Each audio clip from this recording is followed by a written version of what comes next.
because I want you to do things for me. What will she say? You're gonna try and find my weak spot. I don't have a weak spot. About Dr. Phil. How do you know what I'm gonna do? I know every aspect on everything. I mean, it's television. It's not that hard. That's tomorrow. We found out about Samantha's death from her local police. To this day, Jonathan has never once offered any condolences to us. Jonathan did not send flowers. Jonathan did not even send a card. Jonathan did not show up at the funeral. Jonathan used her Facebook to block family members from seeing all of the condolences and blocking any commentary about him. How are you that callous? It was literally as if she died and she didn't exist. Well, it's a story that reads like it was ripped from the headlines. A beautiful college student takes her own life, and her parents blame her law student boyfriend. But Jonathan, that boyfriend, insists he is not responsible for Samantha's suicide and claims he did everything he could to help prevent this horrific tragedy. Katie and Dan suggested I was the direct cause of Samantha killing herself, that I was emotionally abusive to her, and that Samantha felt like she had to end her life. This was Samantha's choice.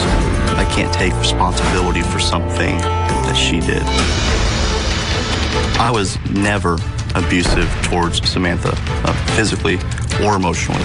Katie and Dan have been going through this horrific grieving process. Their grief has manifested into a vendetta against me. They're determined to destroy my career, my life. This is not a healthy place for them. Samantha was the greatest thing that has ever happened to me. We both fell crazy in love. We stressed the importance of communication. We had a trusting relationship. We shared joint finances. We knew all the variations to each other's passwords. We were very open with each other, but I found out that Samantha had been having an affair. I had told Samantha that I thought breaking up was necessary. She was very emotionally charged and talked about killing herself. I was so scared. I told her that I would try and work this out. After that, I was still very unhappy. I wanted to see other people. And I told her that I'm willing to continue to live together, and she was willing to exist in a roommate situation. I tried to be the best friend that I could be. When she passed, it was the absolute worst day of my life.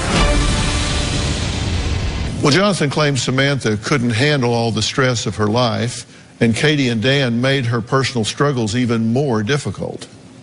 Graduate school was particularly stressful for Samantha. Trying to find her way in a new city, the issues in our relationship overwhelmed her. She didn't feel like she was able to talk about any of the problems in her life with most of her friends and family. Her dad didn't seem interested in what she was doing with school and work. Samantha considered Katie her best friend. Samantha didn't think Katie was being the friend she really needed. Samantha was stuck in between a rock and a hard place. I don't know that if I had been in her situation, I wouldn't have been completely overwhelmed too. I want Dan and Katie to move on from blaming me for Samantha's decision, but also to be able to move on from any guilt that they might have. I just want them to reach a place of peace. Jonathan is going to join us now. Jonathan, please come on in.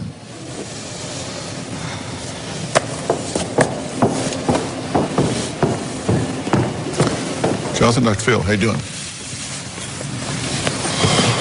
So the last time you folks saw each other was in court, is that right? Yes, sir. Yes, it is. And why were you in court? Jonathan is refusing to give us Samantha's clothes, her mementos, jewelry. That's not entirely accurate. I said, Dan, I will give you the code to my front door if you'll call me when you get there and go over the things that you want to remove from the home. They didn't call me.